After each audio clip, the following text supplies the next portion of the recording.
एक गांव में एक किसान अपने दुखों से दुखी था।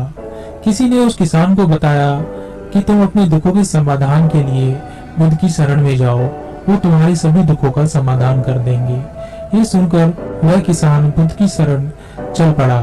जैसा कि हम सभी के जीवन में होता है, वह किसान भी अनेक कठिनाइयों का सामना कर रहा था। उसे लगा कि बुद्ध उसे कठिनाइयों से निकालने का कोई उपाय बता देंगे। वह बुद्ध के पास पहुंचा और उसने बुद्ध से कहा कि हे बुद्ध, मैं किसान हूँ, मुझे खेती करना अच्छा लगता है, लेकिन कभी भी वर्षा पर्याप्त नहीं होती और मेरी फसल बर्बाद हो जाती है। पिछले साल भी मेरे पास खाने को कुछ नहीं था और इस साल जब मैंने फसल बोई तो इस बार बहुत अधिक वर्षा हुई, जिसके कारण मेरी फसल को नुकसान पहुंचा।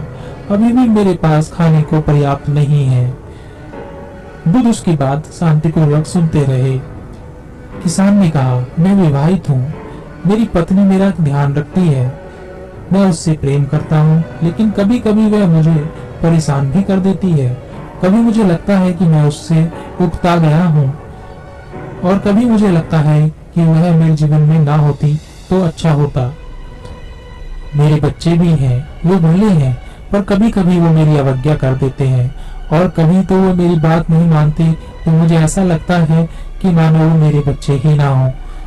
किसान ऐसी ही बातें बुद्ध से करता गया और अपने एक एक करके सभी कठिनाइयों को उसने बुद्ध को बताया। उसके जीवन में बहुत सारी समस्याएं थी। बुद्ध ध्यानपूर्वक उसकी समस्याओं को सुनते गए। बुद्ध ने एक शब्द ना कहा और वह बताता चला गया। आखिरकार बताते बताते उसके पास बताने के लिए कोई और अधिक समस्या ना बची। अपना मन हल्का कर लेने के बाद वह चुप हो गया और प्रतीक्षा करने लगा कि बुद्ध उसे कुछ उपाय बताएंगे, लेकिन बुद्ध कुछ भी ना बोले। उसने बुद्ध से कहा कि मैं आपके पास आया हूँ, क्या आप मेरी समस्या का समाधान नहीं करेंगे? बुद्ध ने कहा, मैं तुम्हारी कोई सहायता नहीं कर सकता। किसान ने अचंभित होकर कहा, ये क्या कह रहे हैं आप? सभी कहते हैं कि आप सभी के दुखों का निवारण कर देते हैं, तो क्या आप मेरे दुखों का निवारण नहीं करेंगे इसलिए कि मैं एक गरीब किसान हूँ? बुद्ध ने कहा, सभी के जीवन में कठिनाइयां हैं, तुम्हारे जीवन में कोई नई कठिनाई नहीं है। ये कठिनाइयां तो सभी के जीवन में आती हैं और जाती हैं। कभी मनुष्य सुखी होता है, कभी दुखी होता है, कभी उसे पराये अपने लगते हैं और कभी कभी उसे अपने भी पराये लगते हैं। ये जीवन चक्र है, इनसे कोई नहीं निकल सकता। वास्तविकता यह है कि हम सबके जीवन में 83 कठिनाइयां हैं। मेरा, तुम्हारा और यहाँ उपस्थित हर व्यक्ति का जीवन समस्याओं से ग्रसित है। तुम इन 83 समस्याओं का समाधान नहीं कर सकते, कोई नहीं कर सकता। मैं भी तुम्हारी इन समस्याओं का समाधान नहीं कर सकता। यदि तुम कठोर कर्म करो और उनमें से किसी एक का उपाय भी कर लो, तो उसके स्थान पर एक नई समस्या खड़ी हो जाएगी। जीवन का कोई भरोसा नहीं है। एक दिन जिन्हें तुम चाहते हो वो तुम्हें छोड़ देंगे और चले जाएंगे, और एक दिन ये जीवन भी तुम्हें छोड़ देगा और तुम भी यहाँ से चले जाओगे। जीवन का कोई भरोसा नहीं है। एक दिन तुम्हारे प्रियजन चल बसेंगे और एक दिन तुम खुद भी चल बसोगे। समस्याएं सदैव वैसे ही बनी रहेंगी।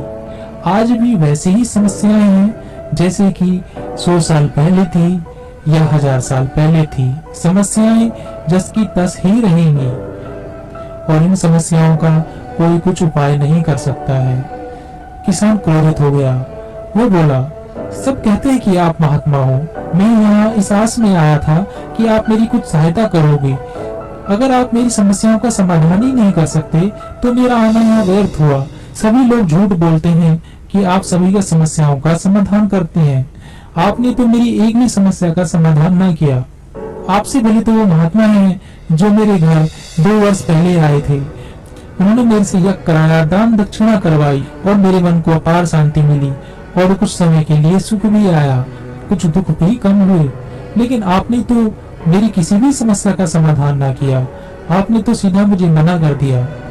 बुद्ध ने कहा, क्या तुम्हारे वो सब करने से तुम्हारे सभी दुख समाप्त हो चुके हैं?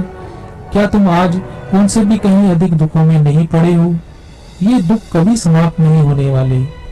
किसान ने कहा, तो क्या मैं ये मान लूं कि आप मेरी कोई मदद नहीं कर सकते और आप मेरी समस्याओं का हल नहीं निकाल सकते हैं? यदि आप इतनी छोटी छोटी बातों का उपाय नहीं कर सकते तो आपकी शिक्षाएं किस काम की? बुद्ध ने कहा, मैं तुम्हारी 83 समस्याओं का समाधान तो नहीं कर सकता हूँ, लेकिन हाँ, मैं तुम्हारी 84वीं समस्या का समाधान कर सकता हूँ। किसान ने अचंभित होकर कहा, 84 समस्या? वह कौन सी समस्या है? बुद्ध ने कहा, वह यह है कि तुम नहीं चाहते कि तुम्हारे जीवन में कोई समस्या हो। इसी समस्या के कारण ही सारी समस्याओं का जन्म हुआ है। अगर तुम इस बात को स्वीकार कर लो कि जीवन में समस्या होती ही है, सभी के जीवन में कोई ना कोई कठिनाई होती ही है। तुम सोचते हो कि तुम इस दुनिया में सबसे ज्यादा दुखी हो और तुम्हारे जितना कोई और दुखी नहीं है, तो तुम अपने आसपास देखो कि जितने लोग तुम्हारे आसपास हैं, क्या वो तुमसे कम दुखी हैं? तुम्हें अपना दुख बड़ा लगता है, जबकि तुम्हारे आसपास रहने वाले सभी को अपना दुख बड़ा लगता है। इस दुनिया में सभी को अपना दुख बड़ा लगता है, चाहे दुख छोटा हो या बड़ा हो, लेकिन वो जिसके साथ घट रहा है उसी के लिए वो बड़ा होता है। हम किसी दूसरे के बारे में विचार नहीं करते, बहुत दूर के बारे में तो हम विचार बिल्कुल नहीं करते। कोई हमारा सगा संबंधी हो तो हम उसके बारे में थोड़ा विचार करते हैं, लेकिन अगर बात हम पर आ जाए तो हम बिल्कुल विचलित हो जाते हैं। अपने जीवन में कोई समस्या ना होने पर या सुख होने पर हम दूसरों को उपदेश देते हैं कि ऐसे करो और वैसे करो तो तुम्हारे जीवन में सुख आएगा। तुम क्यों इतना दुख करते हो? दुख आता है और जाता है, लेकिन जब यही घटना हमारे जीवन में घटती है तो हमें ये बातें समझ नहीं आती। हम सिर्फ अपने दुख से दुखी होते रहते हैं। तो यही है 84वीं समस्या कि तुम ये चाहते हो कि तुम्हारे जीवन में कोई समस्या ना हो। यही इन समस्याओं की असली जड़ है।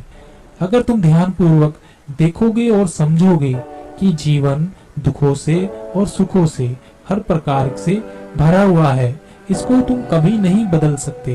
अगर तुम ये चाहते हो कि तुम्हारा जीवन हमेशा सुखी हो और सुख से रहो तो ये भी संभव नहीं, और अगर तुम चाहते हो कि तुम्हारा जीवन हमेशा दुख से भरा हो तो ये भी संभव नहीं है।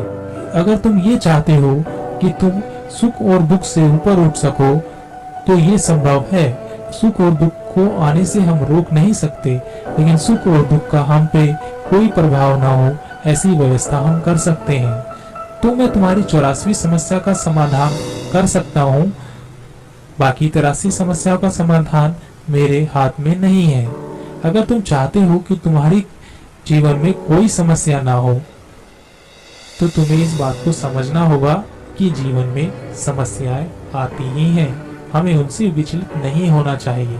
वह किसान बुद्ध के चरणों में गिर पड़ा और बोला, हे बुद्ध, इतनी छोटी सी बात मैं आज तक समझ ना पाया। आपने इतनी छोटी सी बात ने सरल शब्दों में मुझे समझा दी। इसके लिए मैं आपका बहुत बहुत आभारी हूँ। अब मैं जीवन को पूर्ण रूप से जीऊंगा और कभी सुख और दुख के फेरे में पड़कर अपना जीवन बर्बाद नहीं करूंगा।